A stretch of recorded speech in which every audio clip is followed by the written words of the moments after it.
Friend, इस film की कहानी में हमें बहुत सारे अडल्ट सीन देखने को मिलने वाले हैं। सो मेरी वीडियो जस्ट अडल्ट के लिए है। अगर आप अडल्ट हैं तभी आप मेरी वीडियो को कंटिन्यू रखिएगा। कहानी की शुरुआत में हमें एक वुमेन को दिखाया जाता है जिसका नाम कॉनिन है। यहाँ पर हमें एक आदमी देखने को मिलता है जो कि कॉनिन का हस्बैंड है, सैमरन। यहाँ पर हमें उसके एक बेटे को भी दिखाया जाता है जो कि अभी 8 साल का है, जिसका नाम चार्ली है। कहानी ऐसे ही आगे बढ़ती है। कॉनिन की बहुत ही अच्छी लाइफ होती है जो अपने हस्बैंड के साथ वो जी रही होती है। कॉनिन की रोमांटिक लाइफ बहुत ही ज्यादा बोर हो चुकी होती है क्योंकि उसका हस्बैंड उसे टाइम नहीं दे पा रहा होता है। वो अपने बिजनेस में बहुत ही ज्यादा मगन हो चुका होता है। वो बस पैसा कमा रहा होता है, जहाँ पर मीटिंग्स पे मीटिंग्स उसकी होती हैं जिससे वो कॉनिन को टाइम नहीं दे पा रहा होता है। कॉनिन इस चीज से अपसेट होती है बट वो अपने हस्बैंड को इस चीज को शो नहीं करवाती है। सीन यहाँ पर कट होता है। कॉनिन एक जगह से जा रही होती है जहाँ पर एकदम से तेज हवा चलने लग पड़ती है और कॉनिन को वहाँ पर टैक्सी नहीं मिल रही होती है। वो अपने घर की तरफ लौटना चाहती है बट वहाँ पर उसकी एक टक्कर होती है एक लड़के से जिसका नाम पॉल मार्टेल होता है। वहाँ पर वो लड़का एक बुक सेलर होता है जहाँ पर अब कॉनिन के साथ उसकी मुलाकात होती है। कॉनिन वहाँ पर काफी ज्यादा जख्मी हो चुकी होती है। उसके घुटने पर चोट लगती है जिसको मार्टेल देखता है और उसे कहता है तुम्हें इसके ऊपर कुछ लगाना चाहिए। यहाँ पर कॉनिन से कहती है कोई बात नहीं, मुझे बस टैक्सी ले दो।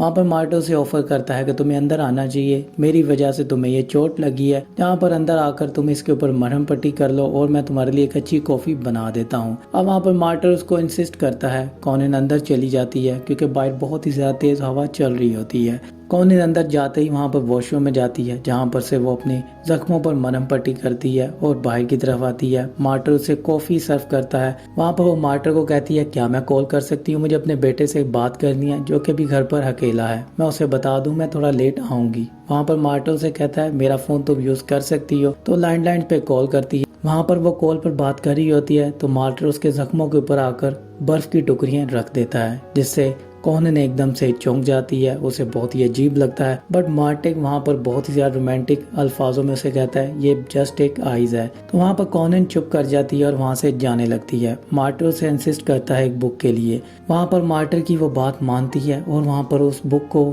लेती है जो कि उसे पॉल मार्टेल कहता है। उस बुक को लेते ही वहाँ पर मार्टेल से कहता है इस पैराग्राफ को पढ़ो। वो एक पन्ने को पढ़ती है जहाँ पर लिखा होता है कि तुम इस लाइफ को जी सकती हो अगर तुम किसी अजनबी के साथ कोई शैम्पेन या वाइन पीती हो तो ये तुम्हारी जिंदगी का बहुत ही अच्छा हसीन पल होता है। कॉनिन को समझ आती है कि ये किस बारे में बात कर रहा है। मार्टेल से कहता है इसे तुम्हें लेकर जाना चाहिए और तुम्हें एक बार पढ़ लेना चाहिए। वो उस बुक को ले जाती है। वो घर पर जाती है, फिर से अपनी उसी लाइफ को जी रही होती है। दिमाग में ख्याल आते हैं फिर से पॉल को वो बहुत ही ज्यादा मिस कर रही होती है। अगले दिन फिर से वो घर से बाहर निकलती है और बाहर से पॉल को कॉल करती है जहाँ पर एक लोकल टेलीफोन बूथ से उसे वो कॉल करती है ताकि पॉल के पास उसका नंबर ना चला जाए। वहाँ पर वो पॉल को थैंक यू करती है और उसे कहती है मुझे तुम्हारी तुम बुक लौटानी है, क्या तुम्हारा एड्रेस मुझे मिल सकता है। तो वहाँ पर पॉल उसे कहता है तुम यहाँ पर आ सकती हो, मैं तुम्हें अपना एड्रेस देता हूँ, हम यहाँ पर एक अच्छी कॉफी पियेंगे जिससे तुम्हारा दिन भी अच्छा हो जाएगा। अब वो पॉल की बात सुनती है और दिल ही दिल में खुश होती है और वो उसी लड़के के पास फिर से चली जाती है।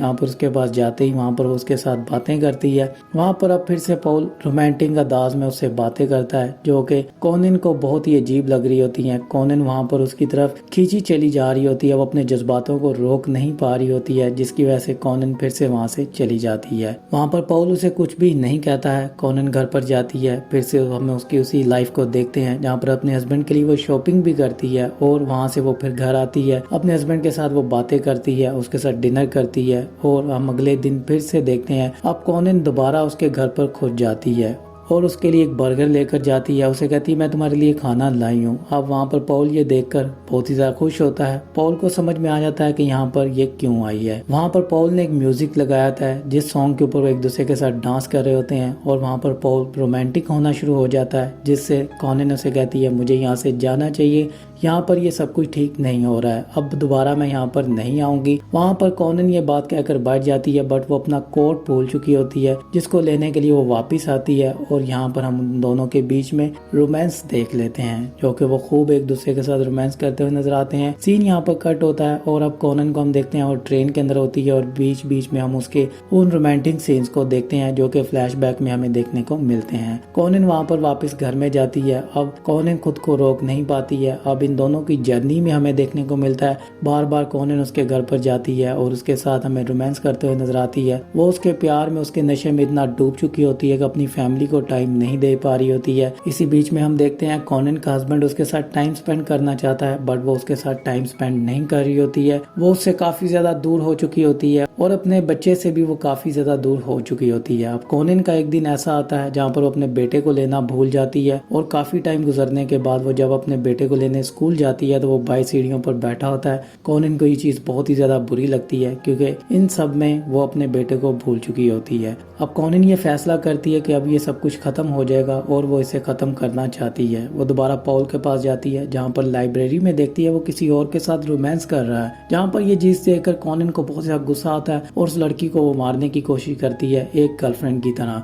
वहाँ पर उसे पॉल किसी तरह उठाकर अपने रूम में लेकर जाता है और वहाँ पर एक दूसरे के साथ वो फिर से हमें रोमांस करते नजर आ जाते हैं और यहाँ पर फिर से कॉनन का गुस्सा एकदम से खत्म हो जाता है। अब वहाँ पर पॉल उसे कहता है कि तुम्हें संभल कर रहना चाहिए, तुम मेरी गर्लफ्रेंड की तरह मुझसे बिहेवियर कर रही हो या फिर एक वाइफ की तरह बिहेवियर कर रही हो। हम दोनों के बीच में ये बहुत ही बढ़ चुका है, बट मुझे ये बहुत ही ज्यादा अच्छा लगता है। कॉनन ये बातें सुनकर बहुत ही ज्यादा खुश होती है। अब वो वहाँ से फिर से घर चली जाती है। कॉनन का ये रोमांटिक माहौल ऐसे ही चलता रहता है। अब एक दिन फिर से ऐसा आ जाता है जहाँ पर वो अपनी फ्रेंड के साथ बातें कर रही होती है और वहाँ पर फिर से उसे पॉल नजर आता है और पॉल के साथ वो फिर से वॉशरूम के अंदर जाकर रोमांस करती है। फिर से हमें अडल्ट सीन देखने को मिलता है। वहाँ से कॉनन फिर घर पर जाती है और अगले दिन फिर से हम उसे एक होटल के अंदर देखते हैं जहाँ पर रेस्टोरेंट में बैठकर वो खाना खा रहे होते हैं और उसी बीच में वहाँ पर पॉल उसके साथ रोमांस करने लग पड़ता है, जहाँ पर कॉनन के हस्बैंड का फ्रेंड जो कि उसका कोलीग होता है जिसका नाम स्टोन होता है वो उसको वहाँ पर देख लेता है। अब वहाँ पर जैसे स्टोन उसको देखता है तो उसे समझ में आ जाता है कि इसका किसी के साथ चक्कर चल रहा है।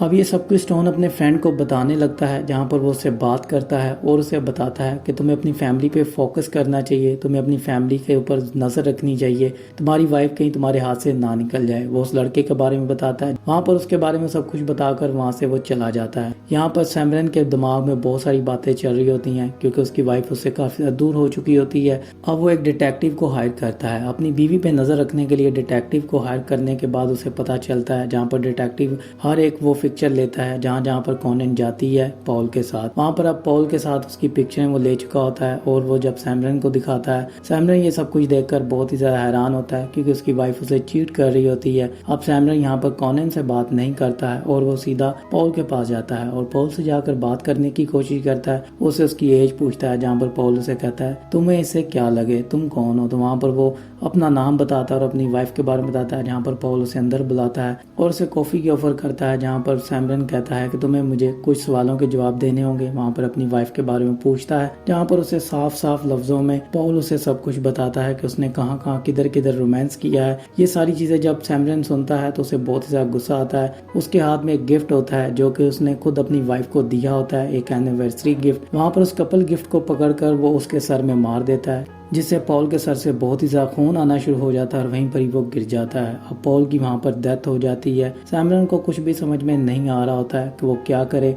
वहाँ पर वो एक कलीन के अंदर से लपेटता है और नीचे की तरफ लेकर जाता है। वो अपनी गाड़ी में उसे डालने के लिए लेकर जाता है। लिफ्ट एकदम से बंद हो जाती है। अब वो लिफ्ट से उठाकर उसे बाहर की तरफ रखता है। एक अपार्टमेंट से लेते हुए सीढ़ियों से घसीट कर कार के अंदर उस लाश को डाल देता है। अब वो एक जगह पर उसे लेकर जाना होता है, बट उससे पहले उसे अपने बेटे के फंक्शन पर जाना होता है, जहाँ पर उसका एक एक्ट होता है। चार्ली का एक्ट देखने के लिए वो वहाँ पर पहुंच जाता है, जहाँ पर हमें कॉनन भी देखने को मिलती है। अब यहाँ पर एक्ट खत्म होता है। अब कॉनन को लेकर वो अपने घर की तरफ लौट रहा होता है, जहाँ पर अब गाड़ी की डिग्गी बंद नहीं हो होती है। वहाँ पर उसका फ्रेंड कहता है मैं तुम्हारी हेल्प कर देता हूँ, बट गाड़ी की डिग्गी में लाश होती है पॉल की, जिससे वो किसी की हेल्प नहीं लेता है। फाइनली गाड़ी की डिग्गी बंद हो जाती है और उस लाश को लेकर वहाँ से अपने वो घर पर चला जाता है। जैसे ही वहाँ पर सब सो जाते हैं, कॉनन सो जाती है, वहाँ से फिर से सैमरन उठता है और उस लाश को लेकर एक कचरे के डिब्बे के पास जाकर फेंक देता है। अब वो वापिस अपने घर पर आ जाता है। वहाँ पर वो कोई भी सबूत नहीं छोड़ कर आया होता है। पॉल यहाँ पर मर चुका होता है और इस चीज के बारे में कॉनन को नहीं पता होता है, बट पॉल ने वहाँ पर उसके घर पर एक मैसेज सुन लिया होता है, जिससे कॉनन वहाँ पर कह चुकी होती है कि मैं ये सब कुछ खत्म कर चुकी हूँ, अब तुम्हारे और मेरे बीच में कुछ भी नहीं और मैं तुमसे दोबारा नहीं मिलूंगी। इसलिए सैमरन उससे बात नहीं करता है कि तुम्हारा किसी लड़के के साथ चक्कर था या तुम मुझे चीट कर रही थी। सैमरन ये सब कुछ भूल चुका होता है क्योंकि वो वो पॉल को मार चुका होता है। अब काफ़ी दिन गुजर चुके होते हैं तो पॉल के लिए एक मिसिंग रिपोर्ट लिखा दी जाती है जो कि उसके मदर फादर लिखवाते हैं। पॉल मिसिंग हो चुका होता है। अब वहाँ पर वो सभी से पूछते हैं जो कि पॉल से बुक्स लेने के लिए आते हैं, जो कि उसके रेगुलर कस्टमर होते हैं। उनमें से कैनन भी होती है। अब कैनन के पास जब पुलिस आती है तो वहाँ पर उसे आकर पूछते हैं, तो वहाँ पर वो उसे कहती है हाँ मैं उससे कभी कभी मिलती थी, उससे बुक्स लेने के लिए जाती थी। तो वो उन्हें बातें बताती है जहाँ से पुलिस वाले ये सब चीज़ें सुनकर चले जाते हैं। अगले दिन सैमुअल उससे पूछता है घर पर पुलिस आई थी तो वो क्यों आई थी। तो वहाँ पर उसे वो कहती है कि कोई मिसिंग हुआ है जिसकी वजह से पुलिस इन्वेस्टिगेशन कर रही है। मैं उस सेलर से कुछ बुक्स लेती थी जिसकी वजह से वो मुझसे भी पूछने के लिए आए हैं, जबकि वो सभी से पूछ रहे हैं। और वहाँ पर वो अपने हस्बैंड को ऐसी बातें बताती है जहाँ पर सैमरन अब चुप कर जाता है, क्योंकि सैमरन को तो पता होता है क्या हो चुका होता है। अब 4 हफ्ते गुजर चुके होते हैं। पुलिस फिर से कॉनिन के पास आती है और उसे आकर इन्वेस्टिगेशन कर रही होती है, जहाँ पर सैमरन भी अब मौजूद होता है और वो ये सारी बातें सुन रहा होता है। जहाँ पर उन दोनों की कॉल रिकॉर्ड्स भी आ चुके होते हैं पुलिस के सामने, और उन कॉल रिकॉर्ड से वो आकर पूछ रहे होते हैं, जहाँ पर उसे कहती हैं हाँ वो मेरा थोड़ा सा फ्रेंड बन चुका था, हमने 1-2 बार उसके अपार्टमेंट पे कॉफ़ी भी पी थी, तो जिसकी वजह से मैं उसे 1-2 बार मिली हूँ, बट इससे ये साबित नहीं होता उसकी मिसिंग के पीछे मेरा हाथ है। तो वहाँ पर सैमरन पुलिस वालों को कहता है मेरी बीवी ने आपको सब कुछ बता दिया, तो मुझे लगता है आपको यहाँ से चले जाना चाहिए। अब वहाँ से वो चले जाते हैं पुलिस वाले। वहाँ पर उनके पास कोई सबूत तो नहीं होता है, ना ही कोई फिंगरप्रिंट्स होते हैं। अब सैमरन फिर से वहाँ पर कॉनिन को कुछ नहीं कहता है। कॉनिन बहुत ही ज़्यादा रोना शुरू कर देती है, क्योंकि पॉल की लाश के बारे में उसे पता चल चुका होता है कि वो एक कचरे के डिब्बे के पास उन्हें मिली है। यहाँ पर कॉनिन अब रिलैक्स भी हो चुकी होती है, बट अब वो उसको मिस भी कर रही होती है। यहाँ पर अब कॉनिन सब कुछ भुला चुकी होती है, बट उसी बीच में अब कॉनिन को एक और सबूत मिलता है, जहाँ पर उसे पता ये चलता है कि उसके हस्बैंड को उसके इस चीट के बारे में सब कुछ पता है। जब वो लॉन्ड्री में जाती है तो वहाँ पर उसे सैमरन की पॉकेट में से कुछ पिक्चर्स मिलती हैं जो कि सैमरन ने उस डिटेक्टिव से खिंचवाई होती हैं। वहाँ पर उन पिक्चर को देखने के बाद कॉनिन को यकीन हो जाता है कि जरूर पॉल की मौत के पीछे इसी का हाथ है। और जब वो घर पर जाती है तो वहाँ पर उसी गिफ्ट को देखती है जो कि उसने पॉल को दिया होता है। वहाँ पर उसे यकीन हो जाता है कि ये सब कुछ सैमरन ने किया है। अब सैमरन को भी पता चल जाता है कि इसको सब कुछ पता चल चुका है। रात होने के बाद वो एक दूसरे से बात करते हैं, जहाँ पर सैमरन उसे बहुत ज़्यादा गुस्सा करता है और कॉनिन उससे माफ़ी मांगने की कोशिश करती है, और उन यादों को मिटाने के लिए अब उन तस्वीरों को भी वो जलाते हुए नजर आती है। और वहाँ पर सैमरन से आकर कहता है हमें अब एक हैप्पी लाइफ को जीना चाहिए, ना कि हमें इस अतीत के बारे में सोचना चाहिए। और यहीं पर ही फ्रेंड इस फिल्म की भी एंडिंग हो जाती है। वो दोनों एक दूसरे के साथ हंसी खुशी रहना शुरू कर देते हैं। अगर आपको वीडियो अच्छी लगी हो तो लाइक कर दें, शेयर कर दें और मेरे चैनल को सब्सक्राइब कर लें। मिलता हूँ आपसे नेक्स्ट वीडियो में। अपना ख्याल रखिएगा।